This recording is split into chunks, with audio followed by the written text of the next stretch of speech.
नमस्कार विद्यार्थी मित्रांनो, सेंट मेरीज मलंकारा हायस्कूलच्या या शैक्षणिक यूट्यूब वाहिनीवर मी सहाय्यक शिक्षक राजू सोनावणे आपले मनपूर्वक स्वागत करतो। आज आपण इयत्ता 9वी मराठी विषयातील श्रीपाद कृष्ण कोल्हटकर यांनी लिहिलेला कुलूप या 10व्या पाठाचा दुसरा भाग अभ्यासणार आहोत। पाठाच्या पहिल्या भागामध्ये आपण लेखकाचा परिचय पाहिला होता। श्रीपाद कृष्ण कोल्हटकर यांनी लिहिलेला कुलूप हा पाठ आहे। श्रीपाद कृष्ण कोल्हटकर हे एक समीक्षक, लेखक, कवी, नाटककार, कथाकार, कादंबरीकार म्हणून महाराष्ट्राला परिचित आहेत, हे आपण या ठिकाणी समजून घेतले आहे। पहिल्या भागामध्ये आपण पाठाची मध्यवर्ती कल्पना देखील समजून घेतलेली आहे। बंडू नाना यांच्या स्वभावामुळे कशा पद्धतीने विनोदाची निर्मिती झाली आहे आणि लेखन करत असताना, साहित्य निर्मिती करत असताना, विनोदी साहित्याची निर्मिती करत असताना कशा पद्धतीने विनोदाचा वापर करावा, यासाठी हा जो पाठ आहे हा एक आदर्श नमुना आहे। बंडू नाना हे पात्र आहे या पाठामध्ये आणि बंडू नानांच्या कुलुपाच्या हव्यासापायी त्यांच्यावर कशा पद्धतीने वेगवेगळे विचित्र असे चमत्कारिक प्रसंग उद्भवलेले आहेत, हे या पाठामध्ये या ठिकाणी श्रीपाद कृष्ण कोल्हटकर यांनी सांगण्याचा प्रयत्न केलेला आहे, हे देखील आपण समजून घेतले होते। पहिल्या भागामध्ये आपण नियोजित पाठ्यांश अभ्यासला, त्यामध्ये आपण असं शिकलो आहोत की बंडू नाना यांना कुलपाचा मोठा शौक आहे, त्यांना कुलपाची आवड आहे आणि त्यामुळे त्यांनी वेगवेगळ्या आकाराची, अनेक धातूंची, त्याच पद्धतीने वेगवेगळ्या कळींची म्हणजे चावींची कुलपयंत्र त्यांनी जमवलेली आहेत, त्यांचा संग्रह केला आहे आणि एक संग्रहालयच, कुलपांचं संग्रहालय त्यांनी तयार केलेलं आहे। मग त्यांनी अगदी घरातल्या दूध दुभत्यांच्या कपाटापासून ते तिजोरीपर्यंत सगळ्या ठिकाणी काय केलेले आहेत, कुलप लावून नाकेबंदी केलेली आहे। म्हणजे एखाद्यानं घरावर आपल्या दरोडा पडणार आहे किंवा डाका पडणार आहे, तरी देखील अशी तयारी कोणी केली नसेल इतकी बंडू नानांनी सगळीकडे कुलप लावून काय केलेली आहे, नाकाबंदी केलेली आहे। आणि ही नाकाबंदी जी केलेली आहे ती केवळ आणि केवळ फक्त आपला जो कुलपांचा संग्रह आहे तो आपल्या मित्रमंडळी पडावा, त्यांच्या नजरेस पडावा, यामुळं बंडू नानांनी काय केलेलं आहे, बऱ्याच ठिकाणी कुलप लावलेली आहेत। अगदी काही कड्यांना त्यांनी 2-2 कुलप लावलेली आहेत, दरवाजांना म्हणजे दारांना त्यांनी दोन्ही बाजूनं कुलप लावलेली आहेत। आणि त्यामुळं बंडू नानांना या कुलपाच्या हव्यासामुळं, या शोकामुळं, कुलपाच्या आवडीमुळं त्यांच्यावर अनेक चमत्कारिक प्रसंग उद्भवलेले आहेत।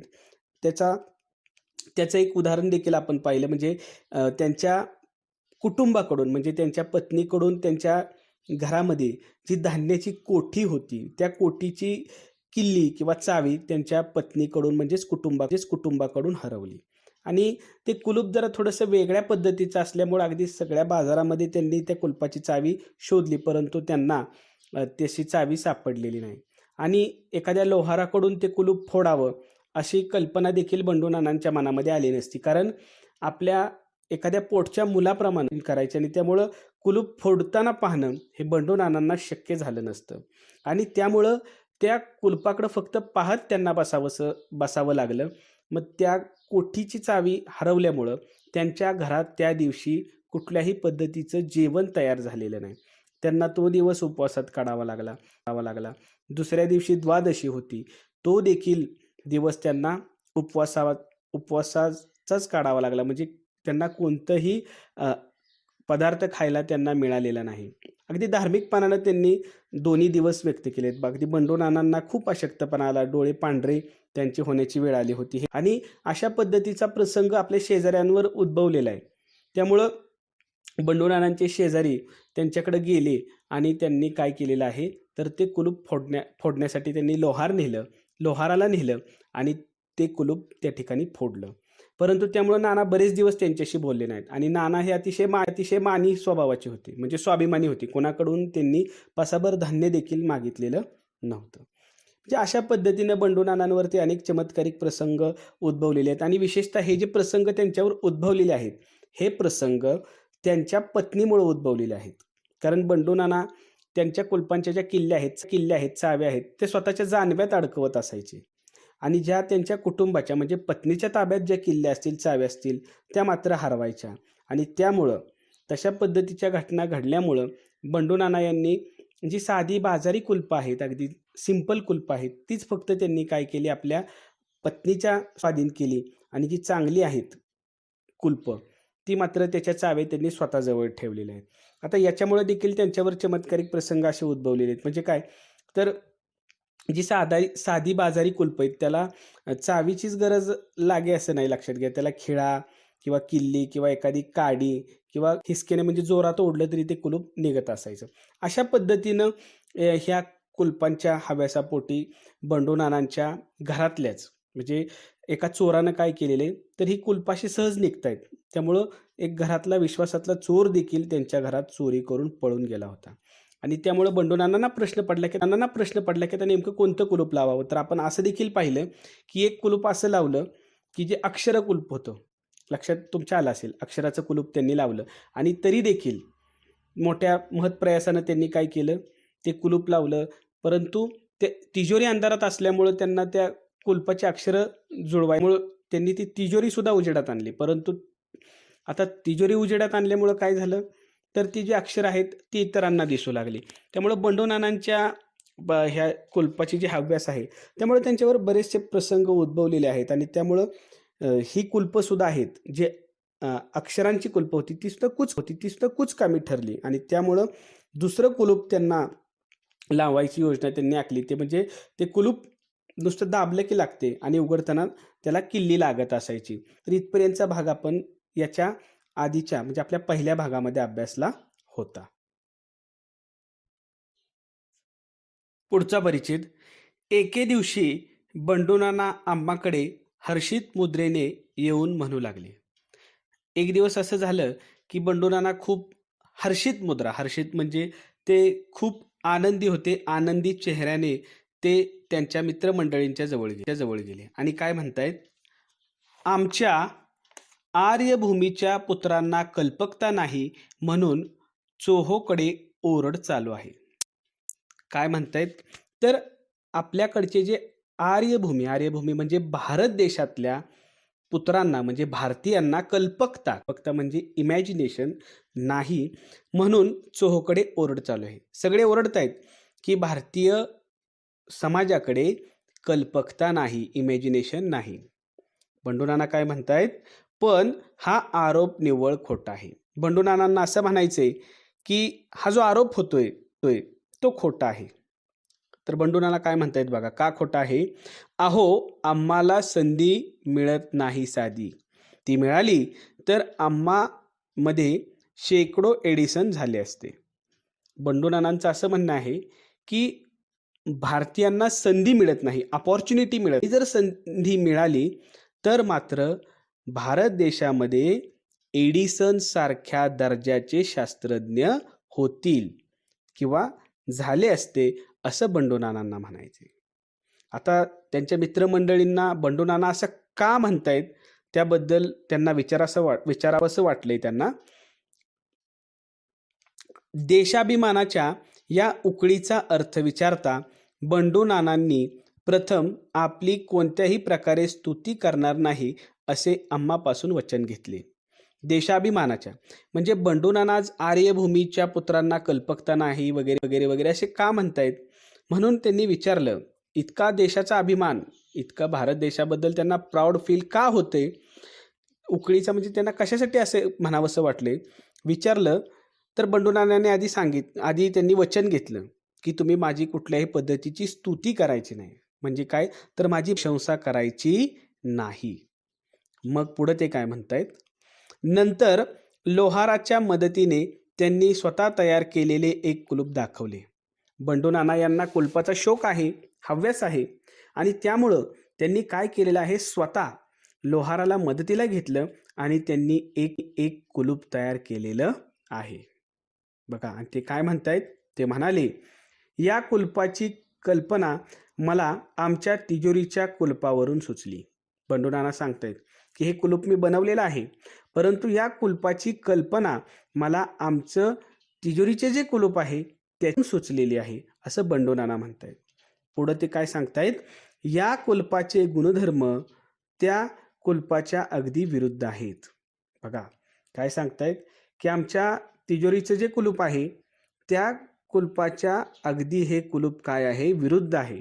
गुणधर्म म्हणजे त्याची कॅरेक्टरिस्टिक्स हे अगदी वेगळे आहे, भिन्न आहे, डिफरंट आहे, लक्षात घ्या.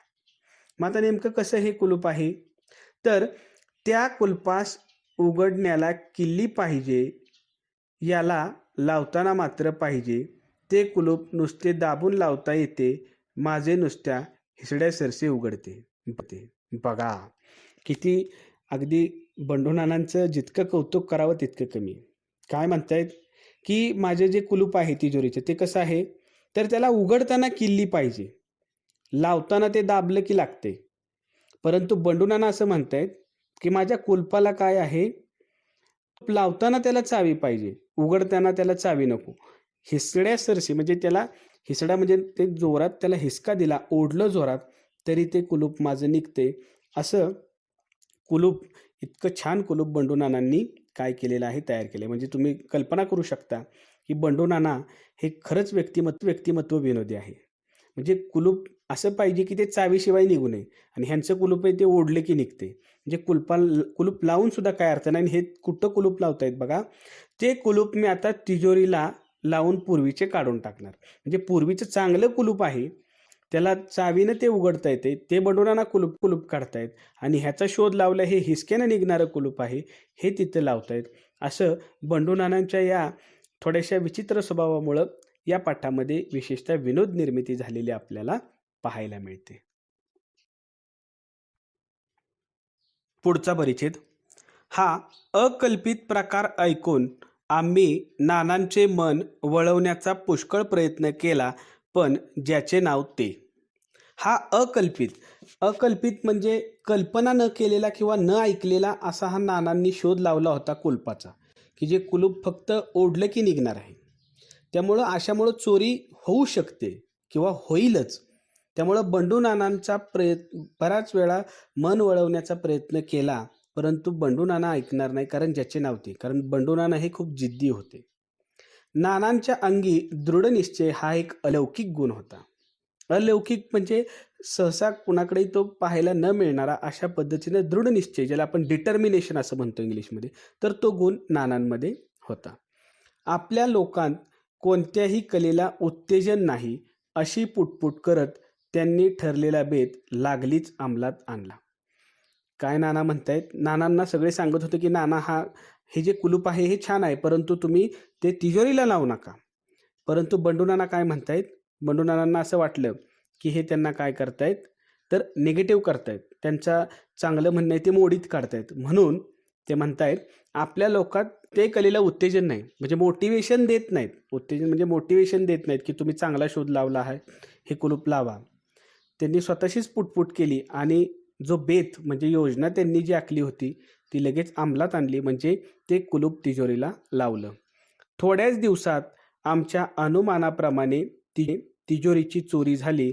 तेव्हा तर नानांचा तिळपापड झाला.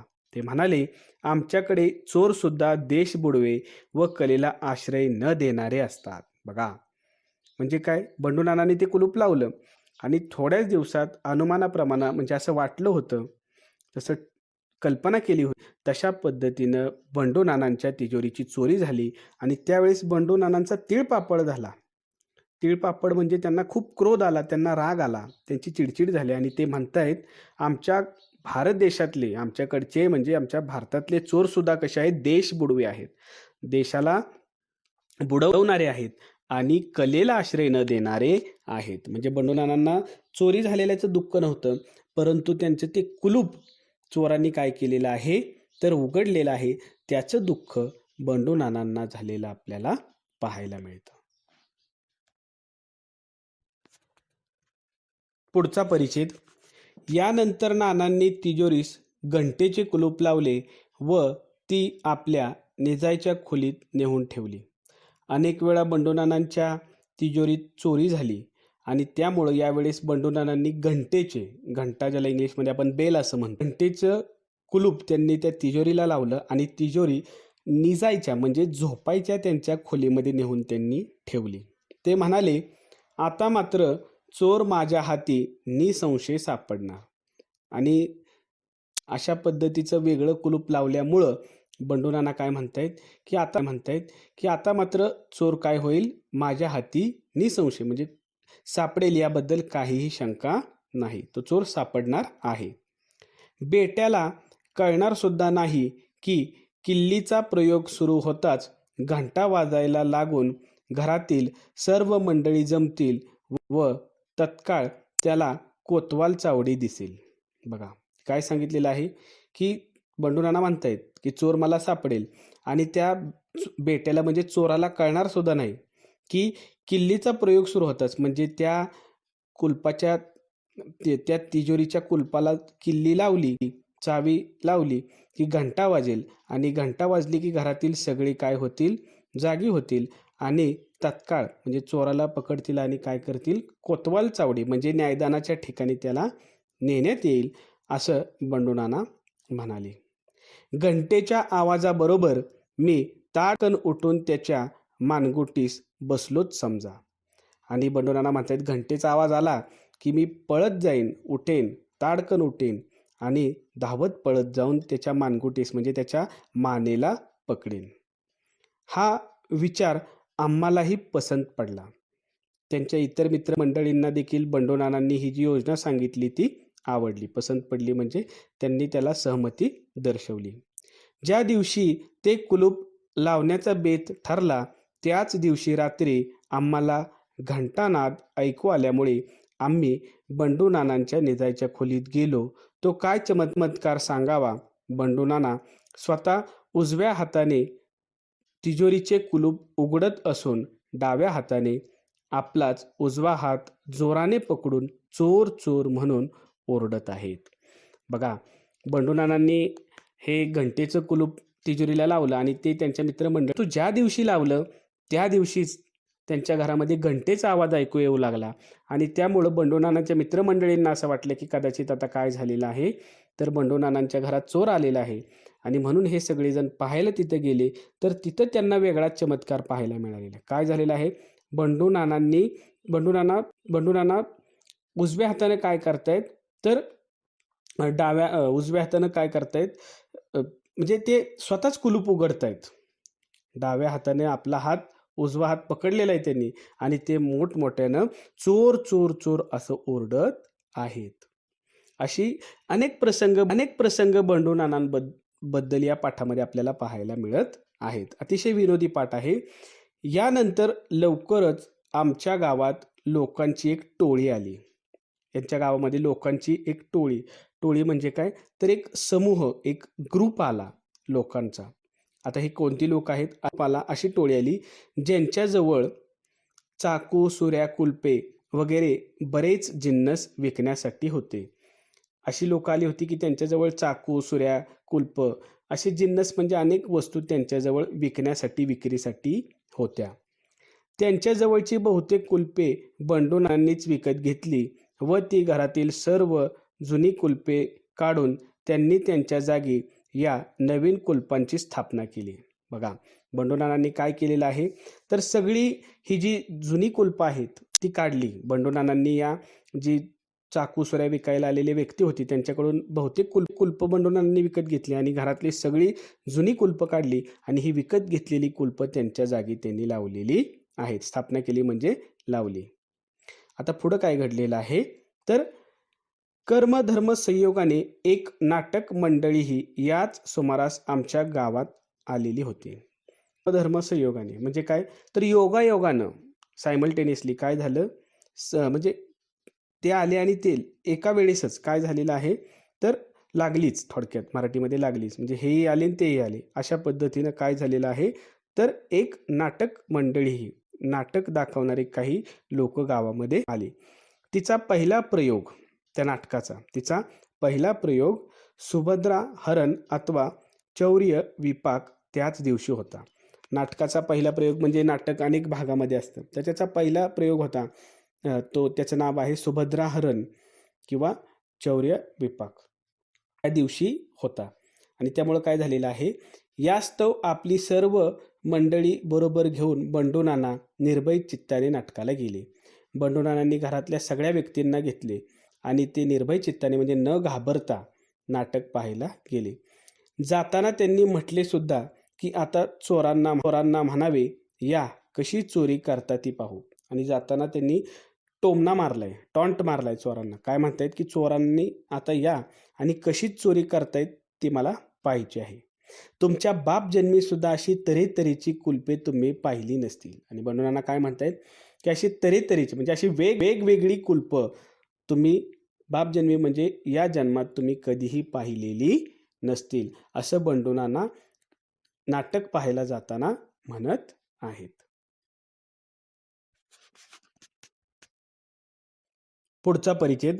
नाटक सकाळी 5 वाजता आटोपले म्हणजे ते नाटक संपलं.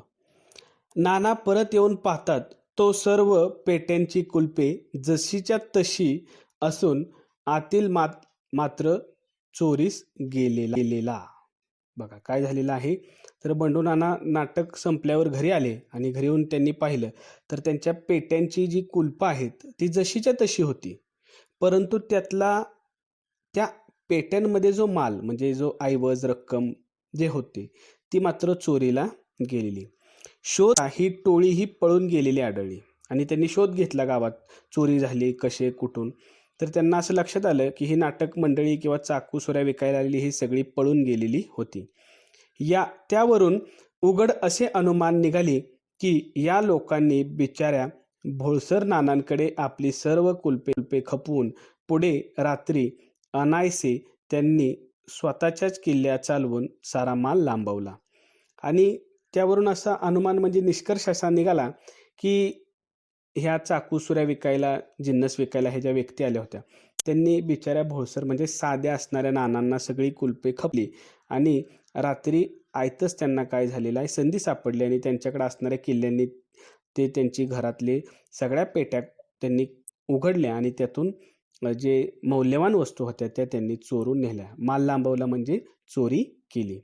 सुदैवाने त्या रात्री बंडू नानांचे कुटुंब त्यांच्या ताकदीस न जुमानता आपले सर्व दागिने अंगावर घालून नाटकाला गेले होते, त्यामुळे तेवढे मात्र बचावले. सुदैवाने म्हणजे एक चांगली गोष्ट अशी बंडू नानांच्या बाबतीत घडली की त्या रात्री म्हणजे नाटक पाहायला गेले त्या रात्री त्यांचं कुटुंब म्हणजे त्यांची पत्नी त्यांच्या ताकदीस म्हणजे त्यांच्या ताकदीला न जुमानता म्हणजे त्यांचं न ऐकता बंडू नानांच्या पत्नीनं सर्व त्यांचे असणारे दागिने घातले आणि त्या नाटक पाहायला गेल्या होत्या आणि त्यामुळं त्यांच्याजवळ असणारे जे दागिने आहेत तेवढे मात्र वाचले.